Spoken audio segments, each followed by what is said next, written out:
parce que notre pays ne peut avancer qu'avec nous-mêmes. Ce groupe des membres de la société civile sont en train de réfléchir sur l'importance des investissements locaux, c'est-à-dire comment amener l'État congolais, comment amener le gouvernement provincial à soutenir des investisseurs nationaux, provinciaux, qui puissent apporter un plus dans l'économie de la province et dans l'économie de la nation. C'est très important. Vous savez, il y a une chose que moi personnellement j'ai remarqué, c'est que nous sommes en train de travailler avec des lois. Il y en a qui datent de très longtemps. Il y a des lois qui sont nouvelles, mais c'est l'œuvre humaine, elle peut être entachée d'erreurs, de faiblesses. Et c'est le rôle de la société civile de réfléchir sur l'application de ces lois, sur l'applicabilité de ces lois et sur le résultat de cette applicabilité ou de cette application, afin de réaliser que ces lois que nous avons répondent réellement aux besoins de la population. Et en cette matière, c'est les investissements locaux pour le développement de l'économie. Donc je félicite sincèrement ce travail qui est en train d'être fait. C'était la promotion et la protection des investisseurs locaux. Parce que nous sommes dit, on ne peut pas continuer à se développer ou à chercher un développement ou une émergence sans des investisseurs locaux. Ça veut dire quoi? Quand quelqu'un investit chez lui, vous êtes sûr de la pérennité de cette entreprise. Mais les autres qui viennent, c'est vrai, ils viennent, ils nous donnent ce qu'ils nous donnent, et puis après un certain moment, ils nous déséquilibrent. Or, là, nous sommes en train d'aller dans la mondialisation. Nous sommes en train de nous ouvrir aux autres.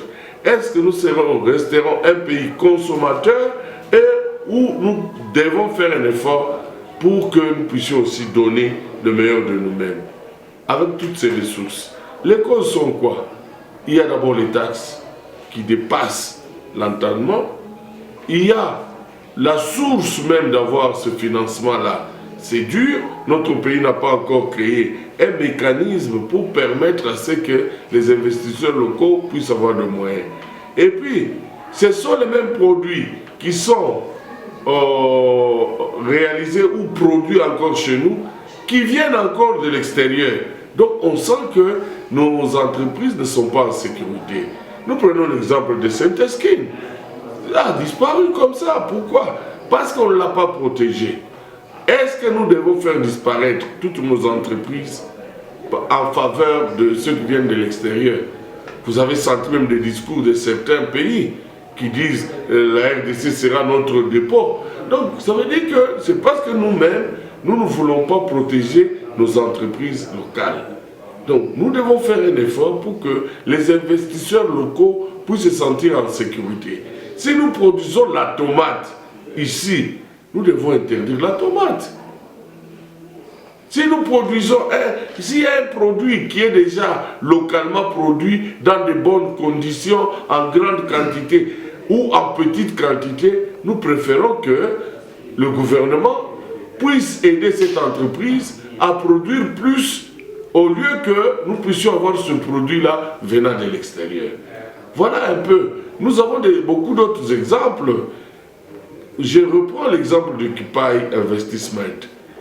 Nous devons l'encourager. Le combat qu'il a avec les autres, ou avec les étrangers, ou avec qui que ce soit, en particulier l'Union européenne et tout ce monde-là, aussi c'est quoi? Nous devons protéger. Parce que nous sommes sûrs que c'est un investissement qui ne partira jamais. Parce que lui, il n'a aussi comme pays que le Congo. Donc nous devons l'encourager. En encourageant l'un d'eux. Si nous en avons 20 au Haut-Katanga qui investissent dans de grands investissements comme le barrage là, de Kipai Investment, vous voyez que c'est à notre avantage. Si nous avons des grands investisseurs qui peuvent avoir les entreprises minières, protégeons-les.